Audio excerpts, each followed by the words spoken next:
लखनऊ से इस वक्त की बड़ी खबर के साथ सीएम योगी आदित्यनाथ की ब्रज क्षेत्र के साथ बैठक शुरू हो गई है। इस बैठक में ब्रज क्षेत्र के सांसद, विधायक, पदाधिकारी मौजूद हैं। चर्चा हो रही है सीएम योगी सभी से 4.5 साल का क्या कुछ कामकाज रहा, किस तरह का पूरा कार्य रहा, उसका फीडबैक ले रहे हैं। शाम 4 बजे फिर कानपुर क्षेत्र के सांसदों के साथ, विधायकों के साथ सीएम योगी आदित्यनाथ की बैठक होगी।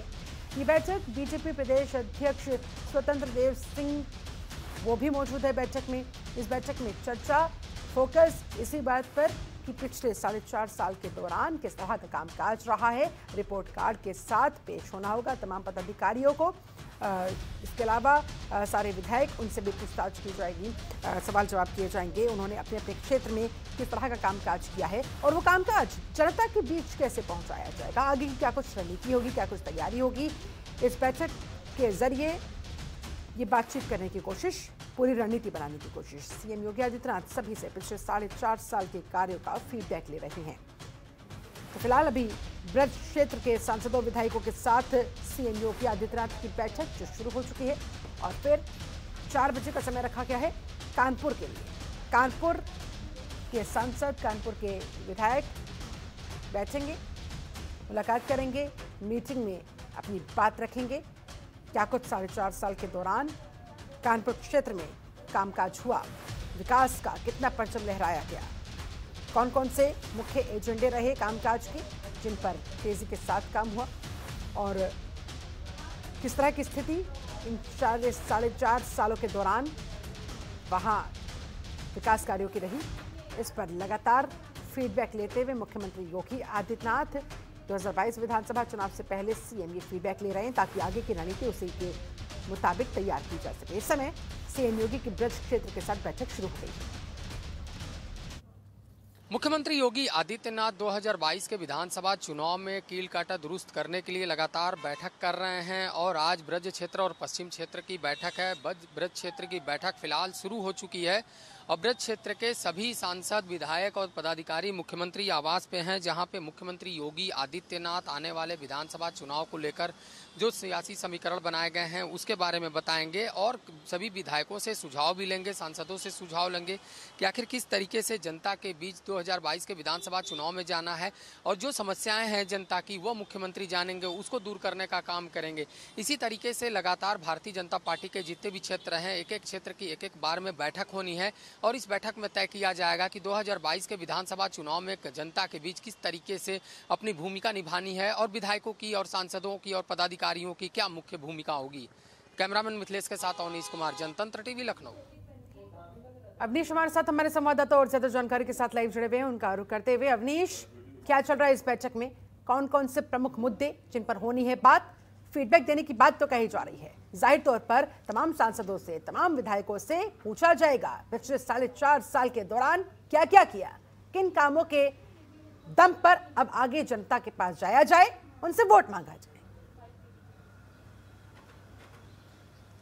जी बिल्कुल, देखिए मुख्यमंत्री योगी आदित्यनाथ ने ये एक रणनीति तैयार की है कि भारतीय जनता पार्टी के जितने भी क्षेत्र हैं उन क्षेत्रों की अलग अलग बैठक होगी और इस क्षेत्र में जो जनपद आते हैं, जितने भी विधानसभा क्षेत्र आते हैं, वहाँ के पदाधिकारी और वहाँ के सांसद, वहाँ के विधायक सभी इस बैठक में मौजूद होंगे और सभी क्षेत्रों की जो सियासी समीकरण है उसको साधेंगे, उसको जानेंगे और खासतौर पर वहाँ पे क्या समस्याएं हैं उसको भी जानेंगे। तो जनता के बीच तमाम विधायक रहते हैं, पदाधिकारी रहते हैं, कार्यकर्ता रहते हैं, तो उनसे क्या कुछ सुझाव मिला है वो सुझाव मुख्यमंत्री योगी आदित्यनाथ तक पहुंचे, सरकार तक पहुंचे, संगठन तक पहुंचे।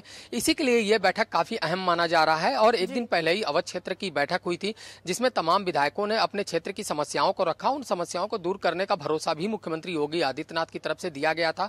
उसी तरीके से आज ब्रज क्षेत्र की 11 बजे से लेकर 1 बजे तक 2 घंटे की यह बैठक चल रही है और इस बैठक में तमाम विधायक जो हैं अलग अलग अपनी राय देंगे, अपने क्षेत्रों की समस्याएं बताएंगे और जो सबसे अहम समस्याएं निकल कर आती हैं, हालांकि ब्रज क्षेत्र माना जाए तो पश्चिम का क्षेत्र होता है, ऐसे में किसान आंदोलन वहां पे लगातार चल रहा है, तो उसका असर किस तरीके से है और उसमें भारतीय जनता पार्टी की क्या छवि है किसानों के बीच, उसके बारे में बातचीत होगी। और सबसे जो अहम बिंदु होगा वह होगा कि जितने भी आवारा पशु हैं उनसे किसानों को काफी नुकसान होता है। ऐसे में विधायकों ने मांग की है कि कई जगह जो आश्रय स्थल हैं उनको बेहतरीन तरीके से बनाया जाए, उसको जल्द से जल्द बनाया जाए ताकि जितने भी आवारा पशु हैं उनको वहां पर रखा जा सके और जो समस्या किसान को हो रही है उन समस्याओं को दूर किया जा सके।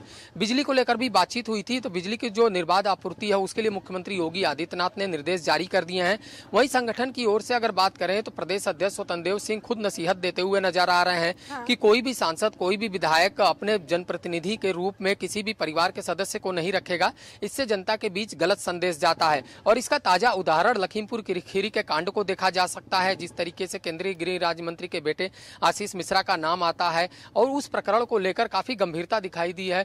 मुख्यमंत्री योगी आदित्यनाथ और स्वतंत्र देव ने साफ तौर पे जाहिर कर दिया है अपनी तरफ से कि किसी भी तरीके से सांसद और विधायक को अपनी छवि सुधारनी होगी और उन विधायकों का जो 4.5 साल के अंदर जनता के बीच जाकर उन्होंने कितना काम किया है उसकी रिपोर्ट कार्ड भी पदाधिकारियों से ली जा रही है। तो काफी अहम बैठक है। 2 घंटे की बैठक में तमाम विधायकों से चर्चा हो रही है, सांसदों से चर्चा हो रही है, पदाधिकारियों से चर्चा हो रही है। उसके बाद शाम को करीब 4 बजे के आसपास पश्चिम क्षेत्र की बैठक होगी जिसमें मुख्यमंत्री योगी आदित्यनाथ मौजूद होंगे।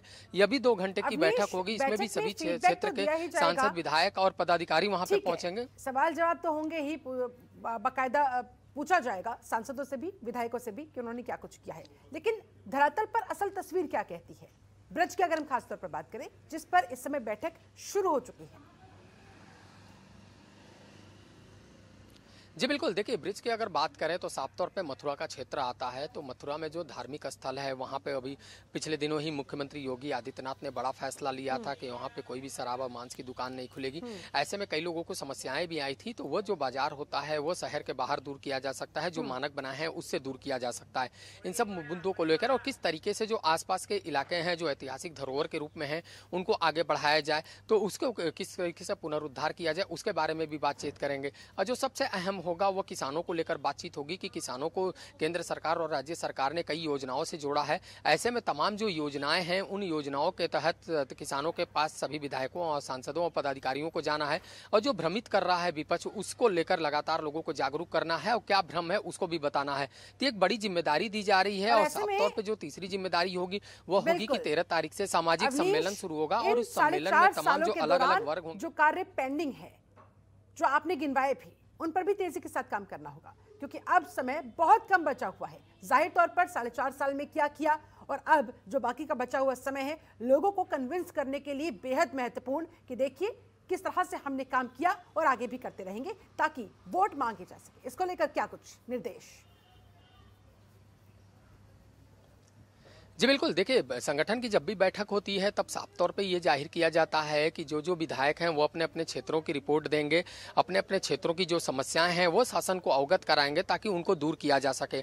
अब बात करते हैं 2017 के घोषणा पत्र की, तो उस घोषणा पत्र में ऐसे कई कार्यक्रम आए थे जिनको उत्तर प्रदेश सरकार ने अपनी तरफ से लागू कर दिया है और कई ऐसे प्रस्ताव थे जिनको अभी लागू करना बाकी है और उसी का असर देखने को मिल रहा है कि लगातार एक के बाद एक जनपदों का मुख्यमंत्री योगी आदित्यनाथ दौरा कर रहे हैं और जिस जिले में मुख्यमंत्री योगी आदित्यनाथ जाते हैं वहां संगठन की ओर से प्रदेश अध्यक्ष स्वतंत्र देव सिंह जरूर पहुंचते हैं और जो एक पदाधिकारियों के साथ वो बैठक भी करते हैं, जनता से संवाद भी करते हैं और तमाम जो परियोजनाएं बैठकें ले रहे हैं उनके सांसदों के साथ, विधायकों के साथ बातचीत करते हुए फीडबैक लिया जा रहा है कि कहां कितना कार्य कितनी तेजी के साथ हुआ, कितना पेंडिंग बचा हुआ है, किस तरह से आगे जनता के बीच जाना है, उसके मद्देनजर रणनीति बनाई जा रही है। बहुत शुक्रिया आपका अवनीश कुमार इस पूरी बातचीत के लिए। खबरों के निष्पक्ष विश्लेषण के लिए सब्सक्राइब करें Jantantra TV and press the bell icon. Never miss any update.